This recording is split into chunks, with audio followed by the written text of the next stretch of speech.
జగన్కి జనం అర్థం కావటం లేదా? జనానికి జగన్ అర్థం కావటం లేదా?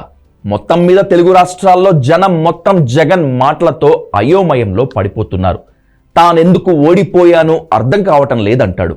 తాను విపరీతమైన నిజాయితీపరుడని, ముక్కుసూటి మనిషినని తనకు తానే చెప్పుకుంటాడు. అసలు జగన్ నటిస్తున్నాడా, లేక జగన్ మానసిక పరిస్థితి బాలేదా? ఎక్కడ తేడా కొడుతోందో అర్థం కాక జనం జుట్టు పీక్కుంటున్నారు. జగన్మోహన్ రెడ్డి గారు చంద్రబాబు ఒబ్సెషన్తో డిల్యూషనల్ అవుతున్నారు. ఆయన మెంటల్ కండిషన్ ఒకసారి చెక్ చేయించుకోవాలని కోరుతున్నాం. వైసీపీ అధినేత జగన్ మాటలు వింటే 5 ఏళ్ల పాటు ఆ రాష్ట్రాన్ని ఎంత అధ్వానంగా పరిపాలించాడో అర్థమవుతోంది. రాజకీయ కుటుంబం నుంచి వచ్చిన వ్యక్తి 36 ఏళ్లకే ముఖ్యమంత్రి కావాలని తండ్రి శవాన్ని అడ్డం పెట్టుకుని రాజకీయం చేసిన వ్యక్తి, కేంద్రంలో సోనియా గాంధీని ఢీకొట్టి జైలుకెళ్లి తిరిగి వచ్చి ముఖ్యమంత్రి అయిన వ్యక్తి, ఇన్ని చేసిన వ్యక్తి ఎంత పరిణతితో ఉండాలి? ఎంత సంక్షోభాన్నైనా ఎంత నీటుగా ధీటుగా ఎదుర్కోవాలి? అవేమీ జగన్లో కనిపించడం లేదు. అన్ని కులాలకి, అన్ని వర్గాలకి, అన్ని ప్రాంతాలకి సమన్యాయం చేస్తున్న జగనన్న సంతోషంగా ఉండాలి. సక్సెస్ఫుల్ గా ఇంకా 30 సంవత్సరాలు ముఖ్యమంత్రిగా ఈ రాష్ట్రాన్ని ఏలాలి. మాట వరసకి ఎవరో నువ్వు 30 ఏళ్లు అధికారంలో ఉంటావంటే ఏపీకి తానే శాశ్వత ముఖ్యమంత్రిని భావించి ఏకంగా కుటుంబం కోసం జనం సొమ్ముతో ప్యాలెస్ కట్టిన అరాచకవాది జగన్. తాడేపల్లిలో నిర్మాణంలో ఉన్న వైసీపీ కార్యాలయాన్ని అనుమతులు లేవన్న కారణంతో కొత్త ప్రభుత్వం కూల్చివేసింది. ఇది రాజకీయ కక్ష సాధింపు చర్య, నియంత్రణలు చేసే పని అంటూ జగన్ ట్వీట్ చేయటం జనం అందరికీ కితకితలు పెట్టినట్లుగా ఉంది.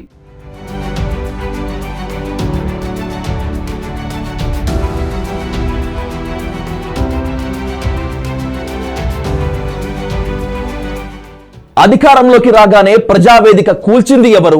100 మందిని బొక్కలో వేసింది ఎవరు? ఇవన్నీ మర్చిపోయి కక్ష సాధింపు చర్య గురించి జగన్ కొత్తగా జనానికి చెప్తున్నాడు. ఈ రోజుకి కూడా జగన్ అబద్ధాలు ఆడడు, జగన్ మోసం చేయడు. మళ్ళీ చంద్రబాబు చెప్పిన మాదిరిగానే అంతకన్నా ఎక్కువ అబద్ధాలు మనం చెప్పుంటే బాగుండేదేమో, ఆ 10% మనతోనే నిలిచి ఉండేవాళ్ళేమో, అలా చేసుంటే బాగుండేదేమో అని చెప్పి కూడా చాలామంది కనిపించవచ్చు కూడా. మరీ జగన్ ముక్కుసూటి మనిషి, మరీ జగన్ రాజకీయాలలో మరీ నిజాయితీగా ఉంటాడు, ఇంత నిజాయితీగా ఉండడం కరెక్ట్ కాదేమో అని. చిన్న చిన్న దేశాల్లో ఉండే నియంతలు, ఫ్యూడల్ ప్రభువుల గురించి చదువుకోవటమే తప్ప ప్రజాస్వామ్య దేశాల్లో ఈ మధ్య కాలంలో జనం ఎప్పుడూ చూసి ఉండరు. వాళ్ళందరినీ ఇప్పుడు కలిపి చూపెట్టాడు జగన్. 550 కోట్ల రూపాయలతో విశాఖలో రిషికొండకి గుండు కొట్టించి ప్యాలెస్ ఎందుకు కట్టావురా నాయనా అంటే జనం కోసం అంటాడు. 13 లక్షల కోట్ల అప్పు ఉన్న రాష్ట్రానికి లేని రాజధానికి ఆ ప్యాలెస్ అవసరమా అంటే ఢిల్లీ నుంచి ఎవరైనా పెద్దోళ్లు వస్తే ఉండొద్దా అని ఎదురు ప్రశ్నిస్తాడు.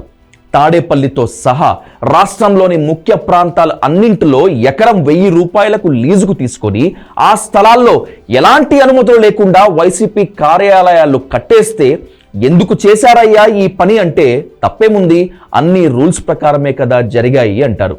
ముఖ్యమంత్రి పదవి ఓ రాజరికపు చిహ్నంగా భావించి రాష్ట్రాన్ని ఇంత అడ్డగోలుగా దోచేసి కూడా తమను పేదలకు ప్రతినిధులుగా చెప్పుకుంటున్నారంటే ప్రజాస్వామ్యం పేరిట ఎంత అడ్డగోలుగా దోపిడీ జరుగుతుందో అర్థమవుతోంది. పార్టీ నేతలతో మాట్లాడుతూ తాను చాలా నిజాయితీపరుణ్ణని, ఇలాంటి నిజాయితీపరుణ్ణి కాదు, అవసరానికి మించిన నిజాయితీపరుణ్ణని డైరెక్ట్గా చెప్పేసుకున్నాడు జగన్. 32 అక్రమార్జన కేసులు ఉన్న మనిషి తనను తాను నిజాయితీపరుడుగా బహిరంగంగా చెప్పుకుంటుంటే, దేవుడు ధర్మమని మాట్లాడుతుంటే భగవంతుడు కూడా సిగ్గుపడుతున్నాడు. జగన్ని మంచోడు అనుకోవాలా, పిచ్చోడు అనుకోవాలా, మనల్ని పిచ్చోడు చేస్తున్నాడు అనుకోవాలా అర్థం కావటం లేదు.